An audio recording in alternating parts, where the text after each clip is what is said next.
Alors que la période estivale nous incite un peu à la détente, à un peu de légèreté, voilà que l'Évangile, aujourd'hui, nous lance un pavé dans la mare, en abordant un sujet lourd, grave, difficile, le mal.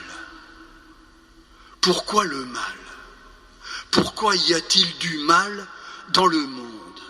Pourquoi le monde est-il si mal fait ? Pourquoi le malheur des innocents ? Pourquoi, dans un si beau champ de blé, surgit soudain cette mauvaise herbe qui est l'ivraie et qui va tout pourrir ? Vous avez reconnu la parabole de Jésus. C'est vrai que le mal et la question du mal touche tout le monde, même en période de vacances. Elle peut trotter dans la tête d'un enfant de 5 ans, dans celle d'un ado, d'un jeune, dans l'esprit d'un vieux sage. À vrai dire, quand Jésus raconte cette parabole, je ne pense pas qu'il prétende résoudre la question du mal, mais je trouve cette parabole éclairante. En tout cas, personnellement, j'en ai tiré comme 2 messages.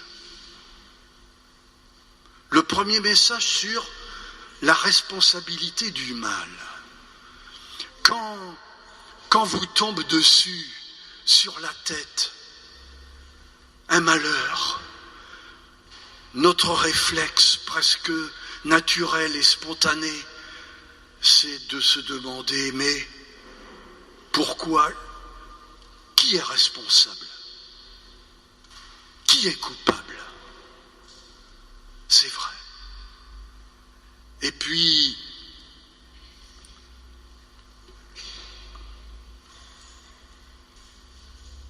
je trouve cette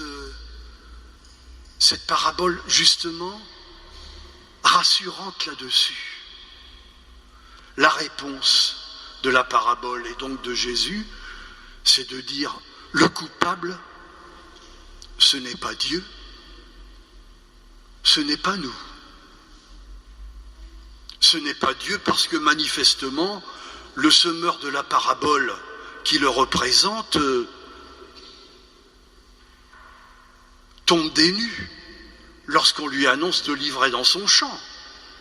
Et puis ce n'est pas nous, ce ne sont pas les hommes, puisque manifestement encore, les employés de la parabole sont manifestement hors du coup. Alors qui c'est le coupable ?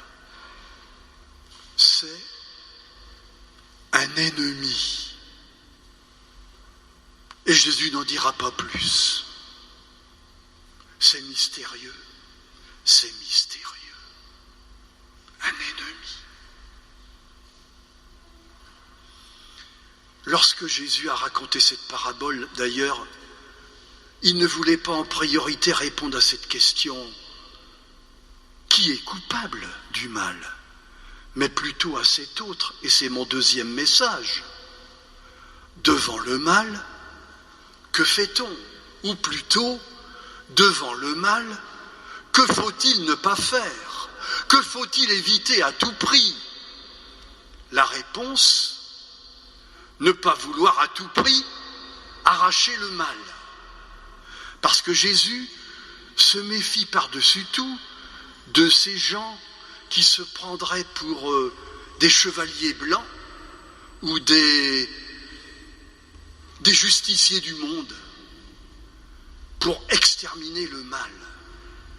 Car le mal n'est pas une espèce de réalité, d'entité qui se tiendrait comme ça en suspension dans l'air et qu'on pourrait identifier. Le mal, il est diffus. Il est dans le monde, il est il est diffus en nous, les hommes. Alors si Jésus est sur la retenue, c'est que il souhaite et il a peur que, en voulant tuer la maladie, nous tuions le malade. Les disciples de Jésus ne sont pas des djihadistes exterminateurs. Mais la retenue de Jésus a aussi une autre raison. C'est que Jésus profondément croit en l'homme qui peut se guérir peu à peu du mal. Voilà sa foi. Une foi d'ailleurs improbable et souvent qui nous paraît incroyable.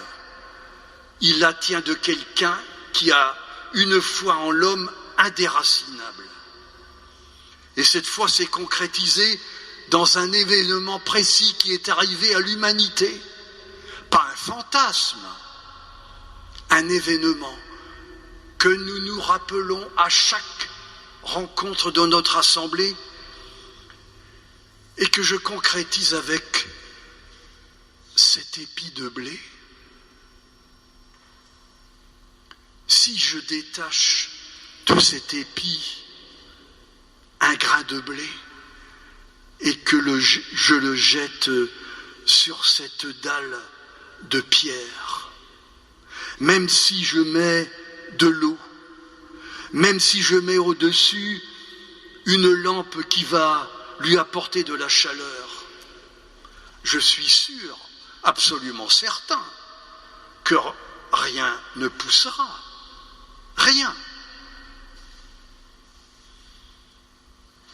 Vous connaissez cet événement qui est arrivé à l'humanité.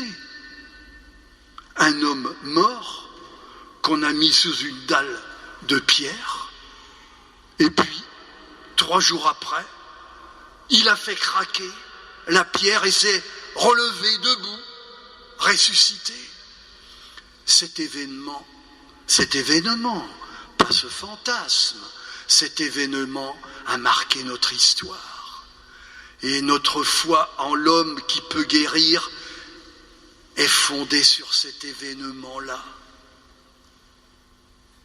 Le mal dans le monde, le mal dans l'homme. Que cette Eucharistie enracine en nous cette foi dans l'homme qui peut guérir grâce à cette confiance indéracinable de Dieu en son Fils, comme en nous.